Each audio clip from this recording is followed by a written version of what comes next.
नमस्कार साथियों, study with Ravindra Bishnoi YouTube channel पर आपका हार्दिक स्वागत है। यदि आप चैनल पर नए हो, कृपया चैनल को सब्सक्राइब कर लें। इस चैनल पर आपको 10वीं क्लास का कंप्लीट मैथमेटिक्स मिलेगा।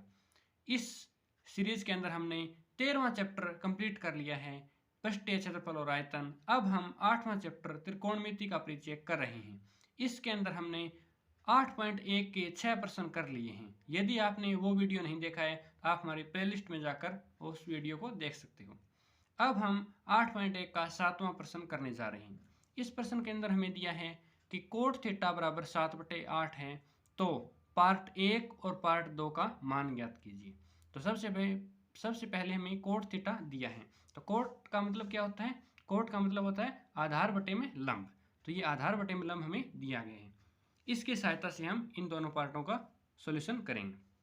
सबसे पहले जो हमें दिया है उसको हम लिख सकते हैं इसके हल में कि कोट थीटा बराबर 7/8। ये आपको क्या दिया है, इसके लिए आपको फेयर कॉपी में नहीं करना, लेकिन मैं आपको हर क्वेश्चन में केंद्र बताता हूँ कि आप लाल काका फार्मूले को याद रखें। LAL KKA। ये क्या है? ये है साइन। ये क्या है? ये है कोस। ये क्या है? ये है टेन। ये क्या है? कोट। ये क्या है? सीकेंट। ये क्या है? कोसिकेंट। तो मतलब कोट दिया है तो कोट क्या हुआ? आधार बटे में लंब। ये है आधार बटे में लंब। इस फार्मूले को आपको लिखना कहीं नहीं है, सिर्फ मैं आपकी याददाश्त के लिए बता रहा हूँ कि इसको आप रफ कॉपी में अपने पास लिखकर जरूर रखें। तो कोट आपको क्या दिया है? ये दिया है आपको, लिख सकते हो आप, कोट थीटा बराबर आधार बटे में लंब, जो है 7/8। इसका मतलब हुआ आधार 7 है आपका और लंब 8 है। तो आप एक आकृति बना सकते हो। इस आकृति के अंदर ये कोण थीटा है, ये बी मानो, इसको आप सी मानो। तो आधार क्या है इसका? 7 और इसका लंब क्या है? 8। कर्ण हमें नहीं दिया गया। अब हम कर्ण को निकालेंगे। सबसे पहले वो आप किस मेथड से निकालोगे? पाइथागोरस थ्योरम से। तो इसके अंदर हम लिख सकते हो त्रिभुज ABC में पाइथागोरस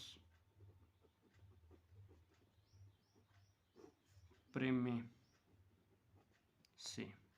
पाइथागोरस प्रमेय हमें क्या कहती है कि कर्ण का स्क्वायर बराबर आधार प्लस लंब का स्क्वायर। मतलब कर्ण क्या है? AC का स्क्वायर प्लस BC का स्क्वायर और AB का स्क्वायर।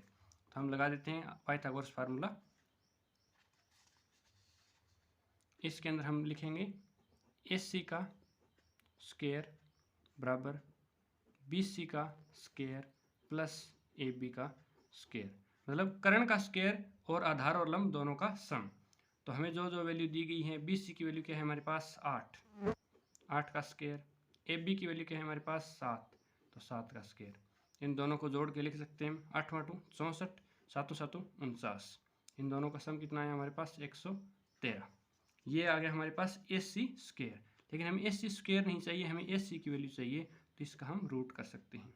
रूट क्यों किया? क्योंकि AC का स्क्वायर था, तो स्क्वायर इस साइड लाए तो ये रूट बन गया। या फिर दोनों को अंडर रूट कर दो तो इसका स्क्वायर से रूट कैंसिल, रूट 113 हमारा AC की वैल्यू आएगी। अब हमारे पास तीनों वैल्यू है, उसको आप लिख सकते हो। AC हमारा क्या है? कर्ण। तो ये हमारा आया है कर्ण 113 रूट। हमें दो पार्ट निकालने हैं इस प्रश्न के अंदर।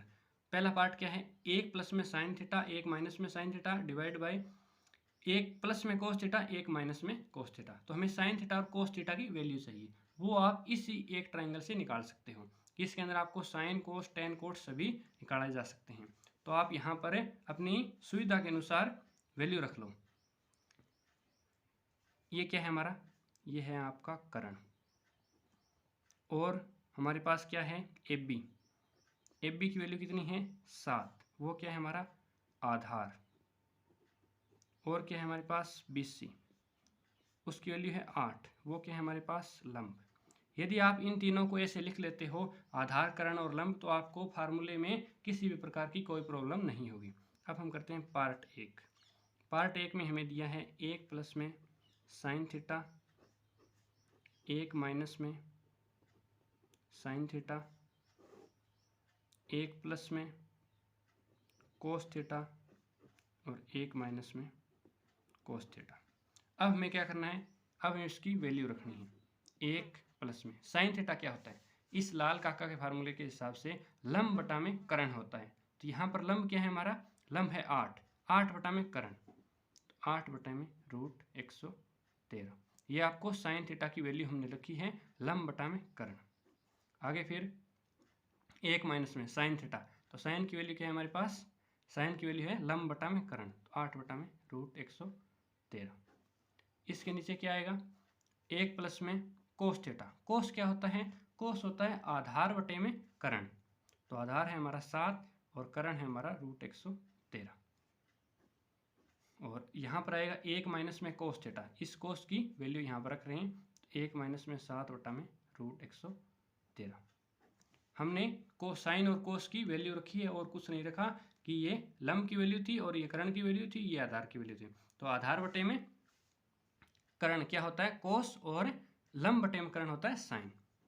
अब हमारे पास ये एक फार्मूला बन गया, ए प्लस बी ए माइनस बी। इस फार्मूले को अगर इकट्ठा करें तो ए स्क्वायर माइनस बी स्क्वायर, ये है ए प्लस बी और ये है ए माइनस बी। तो इस फार्मूले को हम लगाएं तो ए का स्क्वायर माइनस 8 बटे में रूट 113 का स्क्वायर। इसको हमने फार्मूले को इकट्ठा कर लिया। नीचे भी क्या है, ए प्लस बी ए माइनस बी, ये ए स्क्वायर माइनस बी स्क्वायर, तो ए का स्क्वायर माइनस 7 बटे में रूट 113 का कंप्लीट का स्क्वायर। इस फार्मूले को अब हम स्क्वायर को अंदर खोल देते हैं। ए का स्क्वायर एक ही होता है, कोई फर्क नहीं पड़ता स्क्वायर करने से।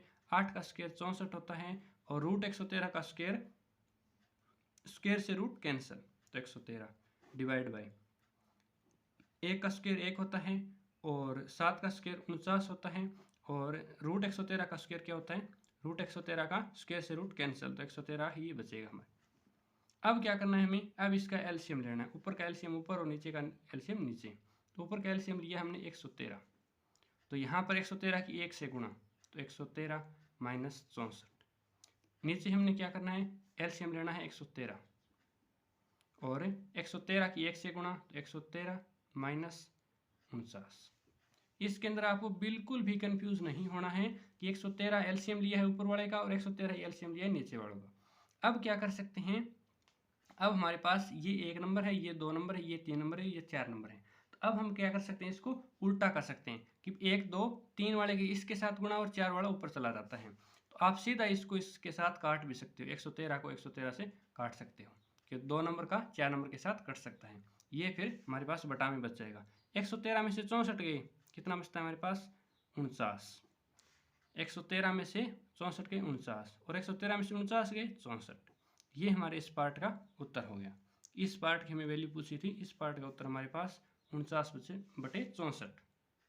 इसके अंदर आपको साइन और कोस की वैल्यू रखी है और ये फार्मूला लगाया है ए प्लस बी ए माइनस बी, ए स्क्वायर माइनस बी स्क्वायर, और यहाँ पर इसका एलसीएम लिया है और एलसीएम लेके हमने इस 113 से ये 113 काट दिया, और 113 में से 64 के 49 और 113 में से 49 के 64। तो ये हमारे इस पार्ट की वैल्यू आ गई। अब है इसका पार्ट नंबर 2। पार्ट नंबर 2 के अंदर हमें क्या निकालना है, कोट स्क्वायर थीटा का मान ज्ञात कीजिए। कोट स्क्वायर थीटा का मान ज्ञात कीजिए। इसके अंदर हमें दिया क्या है, इसके अंदर हमें दिया हुआ है कोट थीटा बराबर 7/8। ये इस प्रश्न के शुरू में ही दिया है, लेकिन ये पूछ रहा है कोट स्क्वायर थीटा की मान ज्ञात कीजिए। तो कोट स्क्वायर थीटा का मतलब क्या होता है, कोट स्क्वायर थीटा का मतलब होता है कि कोट थीटा का होल स्क्वायर, ये इस कोट स्क्वायर थीटा का मतलब होता है। तो अब हमें कोट थीटा की हमारे पास वैल्यू है, तो यहाँ पर हम वैल्यू रख सकते हैं कि 7/8 का होल स्क्वायर, तो 7 का स्क्वायर 49 और 8 का स्क्वायर 64। ये हमारा इसका उत्तर है कि हमें ये तो हमें दिया है, इसको हम लिख सकते हैं दिया है, इसको हम दिया है लिख सकते हैं। और कोट स्क्वायर थीटा का मतलब होता है कोट थीटा की कंप्लीट स्क्वायर, कि इसके सारे का वर्ग, तो सारे का वर्ग, तो हमने वैल्यू रख दी 7/8, तो 7 का स्क्वायर 49, 8 का स्क्वायर 64। उम्मीद है आपको ये 7वां प्रश्न बहुत ही अच्छे से समझ आया होगा। अब हम करते हैं इसका अगला प्रश्न, प्रश्न नंबर 8। इस प्रश्न के अंदर हमें दिया है, यदि 3 कोट A4 हो तो जांच कीजिए कि 1 माइनस में टेन स्क्वायर ए 1 प्लस में टेन स्क्वायर ए बराबर कोस स्क्वायर ए माइनस साइन स्क्वायर ए है या नहीं। मतलब ये दोनों चीज़ें, ये इसका एक पार्ट हुआ और ये इसका दूसरा पार्ट हुआ, क्या ये दोनों पार्ट एक दूसरे के बराबर है या नहीं, इसकी जांच करनी है हमें। तो जांच कैसे करनी है, हमें जो दिया है हम उसी को लेकर चलेंगे। ये हमारे पास दिया है, इसका हल हो गया कि 3 कोट ए बराबर 4, ये हमें दिया है। तो हम लिख सकते हैं कि कोट ए बराबर 4/3। तो कोट हमारे पास क्या होता है, आधार बटे में लंब। ये होता है हमारे पास आधार बटे में लंब। तो ये हमारे पास आधार की वैल्यू 4 है और लंब की वैल्यू 3 है। तो यहाँ पर हम एक आकृति बना सकते हैं। ये हमारा कोण ए हो गया, ये ए पॉइंट, ये बी पॉइंट, ये सी पॉइंट। तो इसको हम 4, इसको हम 3, क्योंकि हमें आधार और लंब की वैल्यू दी गई, कर्ण की वैल्यू हमें नहीं दी गई। उस वैल्यू को हम पाइथागोरस थ्योरम से निकालेंगे। तो त्रिभुज ए बी सी में पाइथागोरस प्रमेय से, पाइथागोरस प्रमेय क्या कहता है हमें कहता है कर्ण का स्क्वायर बराबर आधार का स्क्वायर और लंब के स्क्वायर का जोड़। हमारे पास कर्ण क्या है, AC, AC का स्क्वायर, आधार क्या है हमारे पास AB, AB का स्क्वायर, और हमारे पास लंब क्या है BC, तो BC का स्क्वायर। इन दोनों का स्क्वायर का जोड़ कर्ण के बराबर आना चाहिए। तो AB की वैल्यू हम रख सकते हैं 4, 4 का स्क्वायर, BC की वैल्यू 3, 3 का स्क्वायर। तो 4 का स्क्वायर 16 और 3 का स्क्वायर 9, इसको हम जोड़ सकते हैं। ये हमारे पास आ गया 25। तो SC की वैल्यू कितनी आ गई, SC स्क्वायर की वैल्यू हमारे पास आ गई 25। लेकिन हमें SC स्क्वायर की वैल्यू नहीं चाहिए, हमें चाहिए SC की वैल्यू। SC की वैल्यू क्या हो सकती है, √25, क्योंकि ये स्क्वायर था, इस साइड आ गया रूट। या फिर हम कह सकते हैं कि बोथ साइड स्क्वायर रूट कर दिया, तो इसका तो स्क्वायर रूट कैंसिल और यहाँ पर 25, तो ये आ गया 5। हमारे पास SC की वैल्यू आ गई 5, जो कि हमारा है कर्ण। तो कर्ण की वैल्यू हमारे पास आ गई 5। इस आकृति के अंदर हमारे पास कर्ण की वैल्यू 5 आ गई और हमारा आधार 4 था और हमारा लंब 3 था। अब हमें क्या करना है, हमें ये फार्मूला बनाना है 1 माइनस टेन स्क्वायर ए 1 प्लस टेन स्क्वायर ए। हम एक साइड में पहले वैल्यू पुट करते हैं, फिर दूसरी साइड में वैल्यू पुट करते हैं। अगर दोनों वैल्यू का हमें समान उत्तर मिल गया तो हमारा क्वेश्चन सही है। अगर हमें समान वैल्यू नहीं मिला तो इसका मतलब ये बराबर नहीं है। तो यहाँ पर आप लिख सकते हो कि SC कर्ण है, AB बराबर 4, ये हमारा आधार है, और BC बराबर 3, ये हमारा लंब है। अगर आप इस तरह से तीनों चीज़ों को लिख लेते हो तो आपको किसी भी प्रश्न में कोई भी दिक्कत नहीं होगी।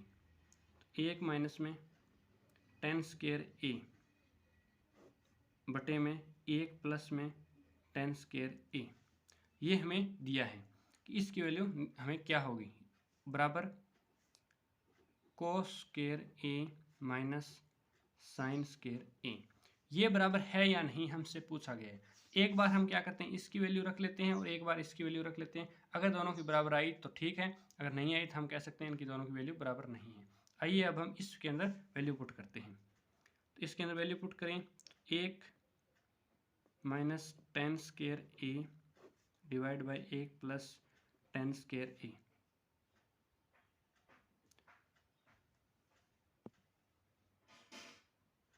यहाँ पर लिखेंगे हम 1 माइनस में टेन की वैल्यू। टेन क्या होता है हमारा, टेन होता है लंब बटे में आधार। तो लंब क्या है हमारा 3 बटे में आधार क्या है 4, इसका स्क्वायर।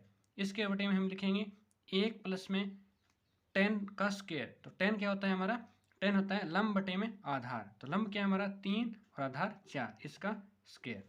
तो अब हम सॉल्व करते हैं। 1 माइनस में 3 का स्क्वायर 9 और 4 का स्क्वायर 16 डिवाइड बाई, यहाँ पर क्या है 1 प्लस में 9/16। क्यों, क्योंकि 3 का स्क्वायर 9 और 4 का स्क्वायर 16। यहाँ पर हम क्या करेंगे, फिर इसका एलसीएम लेंगे। तो एलसीएम कितना है 16, और 16 को 1 से गुणा करेंगे तो 16 एकम 16 माइनस में 9 डिवाइड में कितना आएगा, 16 को एलसीएम लेंगे तो यहाँ पर 16 और 16 की 1 से गुणा 16 प्लस 9, तो ये क्या आ गया हमारे पास 16 माइनस 9 डिवाइड बाई 16 और 16 प्लस 9 डिवाइड बाई 16। तो ये दूसरे नंबर की संख्या है, ये चौथे नंबर की संख्या से कट सकती है। तो हमने 16 को 16 से काट दिया। तो हमारे पास ऊपर क्या बच गया, ऊपर हमारे पास बच गया 16 माइनस 9, नीचे हमारे पास बच गया 16 प्लस 9। तो 16 माइनस 9 मतलब 7, 16 और 9 25। तो हमारा इस पार्ट का उत्तर क्या है, 7/25। अब हमें क्या करना है, हमें दूसरे पार्ट का उत्तर निकालना है। दूसरा पार्ट क्या है, कोस स्क्वायर ए माइनस साइन स्क्वायर ए। इस पार्ट का हमें उत्तर निकालना है। तो आइए अब हम इसका उत्तर देखते हैं। एक पार्ट हमने कर लिया है, इसका उत्तर हमारे पास आ गया 7/25। अगर इसका उत्तर भी 7/25 आता है तो हमारा बराबर है, वरना हमारा उत्तर डिफरेंट है। तो यहाँ पर हम लिखेंगे कोस स्क्वायर ए माइनस साइन स्क्वायर ए। कोस क्या होता है हमारा, कोस होता है आधार बटे में करण। तो कोस होता है हमारा आधार बटे में करण। तो यहाँ पर हमारे पास क्या थी आधार की वैल्यू, आधार की वैल्यू हमारे पास थी 4। तो 4/5 कोस का स्क्वायर। और हमारे पास साइन, साइन क्या होता है लंब बटे में करण। तो लंब कितना है हमारा, लंब है हमारा 3। तो 3/करण है हमारा 5, 5 का स्क्वायर। तो अब हम इसका स्क्वायर कर लेते हैं। 4 का स्क्वायर 16, 5 का स्क्वायर 25, और यहाँ पर 3 का स्क्वायर 9 और 5 का स्क्वायर 25। तो 16/25 में से 9/25। अब दोनों का नीचे 25 है तो इसका दोनों का एलसीएम हमारे पास 25 आएगा। तो 16 में से 9 हम घटा देंगे, 16 में से 9 गए 7, 7/25। तो हमारा कोस स्क्वायर ए माइनस साइन स्क्वायर ए का भी उत्तर 25 आया है। और हमारे पास 1 माइनस टेन स्क्वायर ए प्लस 1 प्लस टेन स्क्वायर ए का उत्तर भी हमारे पास 7/25 आया है। तो हमारा दोनों का उत्तर भी 7/25 है। इसलिए अंततः हम कह सकते हैं कि अंततः 1 माइनस टेन स्क्वायर ए 1 प्लस टेन स्क्वायर ए बराबर 7/25 और कोस स्क्वायर ए माइनस साइन स्क्वायर ए बराबर 7/25। इसलिए 1 माइनस टेन स्क्वायर ए 1 प्लस टेन स्क्वायर ए बराबर कोस स्क्वायर ए माइनस साइन स्क्वायर ए कि ये हमारे पास जो दिया है वह उत्तर बराबर है। इन दोनों का हमारे पास उत्तर है सेम आ गया। तो ये दोनों आपस में बराबर हैं। तो हम इसकी जगह इसका प्रयोग कर सकते हैं और इसकी जगह इसका प्रयोग कर सकते हैं। मतलब कोस स्क्वायर ए माइनस साइन स्क्वायर ए का ये फार्मूला ही हमारे पास एक रूप में बन गया कि 1 माइनस टेन स्क्वायर ए 1 प्लस टेन स्क्वायर ए। उम्मीद है कि आपको ये 7वां और 8वां दोनों प्रश्न बहुत ही अच्छे से समझ आए होंगे। यदि आप हमें किसी और चैप्टर की वीडियो चाहिए तो आप हमें कमेंट सेक्शन में ज़रूर बता सकते हो कि हमें उस चैप्टर पर वीडियो चाहिए। आपका अंत तक बने रहने के लिए बहुत बहुत धन्यवाद साथियों।